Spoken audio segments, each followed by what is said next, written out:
Yeah. Hey, Ben. We'll have a storage room and stuff, but they didn't care, I guess, or didn't have time to come out here, so we found it for them, and then they come and fixed it. I'm in here sometimes 2 and 3 times a day. But yeah, this is probably my main office right here. Oh no, that's 1 by 6 by 12. That's 8. Only $7 a piece. Pretty good. Should take this thing out of the way. Here, we'll be a Lowe's employee. We'll take this down. I think you can get some good ones if you can.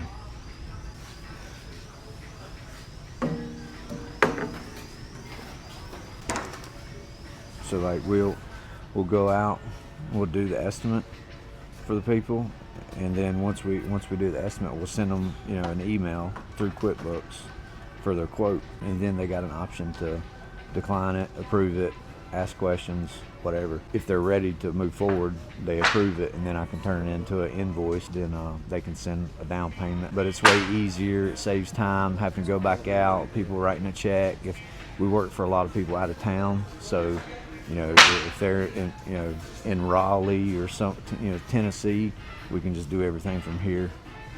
Pictures can be uploaded on here, signatures, everything. So. You gonna get another bucket since you broke my other one? That other one got a whole crack at the bottom of it. What, did you use it the other day? I think you broke it. Hey, how you doing? Fine, are y'all okay? We're doing great.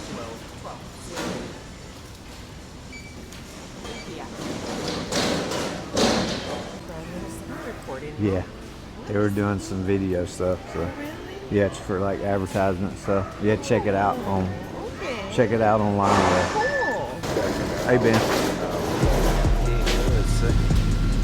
Yeah, that'd be great. Or you can get in my truck. Either way. If it'll quit raining, we can pour concrete. Then we can get started on framing. The rain is winning. I don't ever go to Starbucks, but this morning I went to Starbucks. Got me a coffee or espresso. I can drink like one and that's it. I can't have I know some people that can drink coffee all day long, especially on like a day like today where it's raining and stuff. They'll just sit back and drink coffee all day. I can't do that. This morning's worked out pretty good so far though, considering the weather. Like we got a tile job going on right now. That's where Logan was going. Lay some more tile. Try to get it all grouted today and put some he's going to do a wood ceiling. Got to keep some inside work. That's one thing I've learned, doing this type of work is you can't always, and the guys that know what they're doing and that are real successful, you'll hear them say the same thing. That's where I learned from. But you got to keep inside work and outside work, and you never look over the smaller jobs neither. There's a big demand in this area for smaller jobs. People can't find nobody to do it. Handyman services, whatever you want to call it. That keeps the schedule full. If you have rain, you can be inside. These larger projects, like what we're going to go to this bigger project that we've started, but with a bigger project, you got all the stuff that goes into it, and you got to wait. That's the name of the game on bigger jobs is hurry up and wait, because you're going to do so much, and you're going to have to wait for a footing inspection. You're going to have to wait for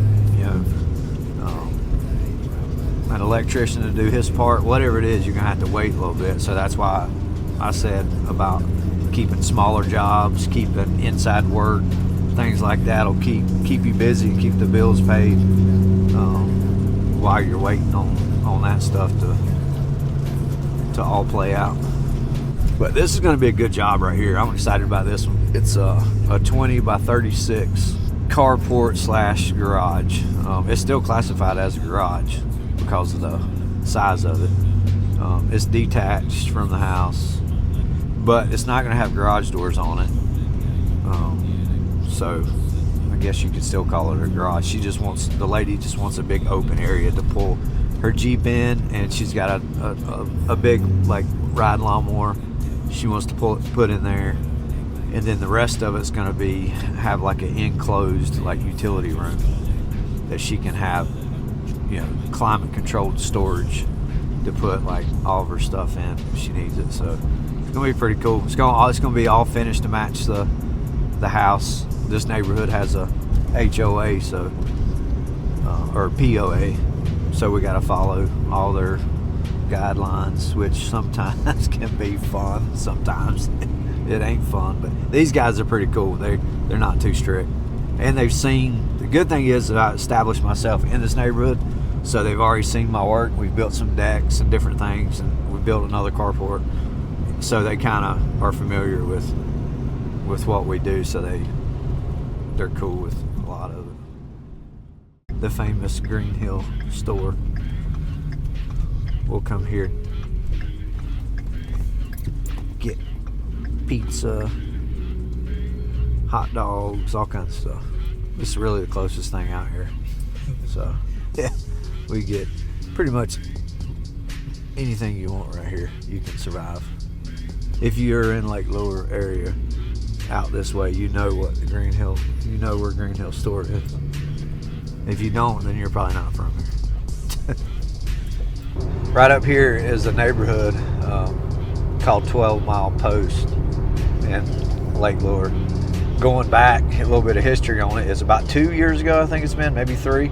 We had some tornadoes one summer come through front entrance of this neighborhood. There's a wood frame bridge, and the tornadoes wiped it out. Anyways, they fast forward, they rebuild it. All these engineers, all these inspectors, all these smart people, right? They built it, did a good job, looked good, rebuilt it back the same way. And then fast forward now, 3 years later, we had Hurricane Helene in the area, which everybody knows, whether you're from here or not, or from other places, you heard about it. The Broad River cuts through this area. It's real popular with Lake Lower.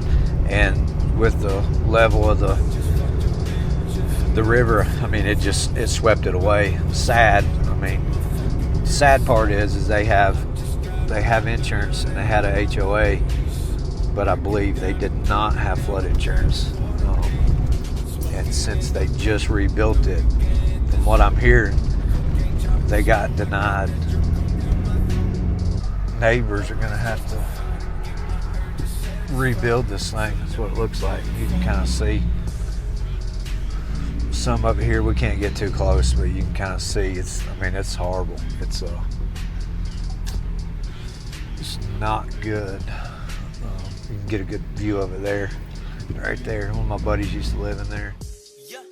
This is a good example. She's from Tennessee, moved here right before the storm, I believe. Didn't know nobody. This is how important word of mouth is, and the work you do, pay attention to it, because if you don't, you won't be in business long. This lady contacted the HOA, POA president guy here, and he knew me from doing work, and he recommended us to her, so that's how we got the job. It's gonna be 20 by 36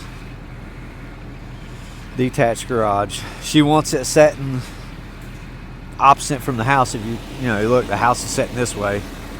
She's wanting it set the opposite way. She wants to be able to pull up in the driveway and then turn in. So like half of this thing will be open to pull her car in. This side will be storage. We'll have a storage room and stuff, but we got to get past this weather. We called 811, before you start excavating. That's what you're supposed to do. We did that. Them motherfuckers, they didn't mark anything out here. So the first day we were here, we hit the damn internet line. So I guess they want you to hit it, and then they'll come fix it after you hit it. But yeah, everything else was cool. We verified the septic tanks on the other side of the house, and the wells right there running into the back of the house. All the power comes in from that side. So we verified all that and called 811, so make sure we were safe. On a job like this, building a carport or garage, the first thing we'd do, we pull our permit through the county.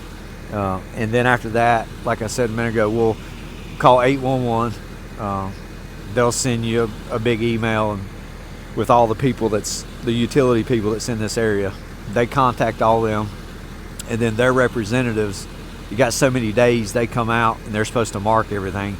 If there's something in the area that you're going to excavate, in this case there was not, except for the internet line. So the internet people, they didn't care, I guess, or didn't have time to come out here, so we found it for them and then they come and fixed it. Obviously right here we're doing footings. It's going to be a monolithic slab. A lot of people are familiar with that, so it'll be poured all at once. Got 1 by 1 foot, 12-inch deep footings all around. That's going to be our footing to carry the load of the roof and the structure. So yeah, this is where we're at. Rain stopped us. We got to build the form around it before we can pour. That'll go pretty quick once we get to that point, and then we can start actually framing this thing up.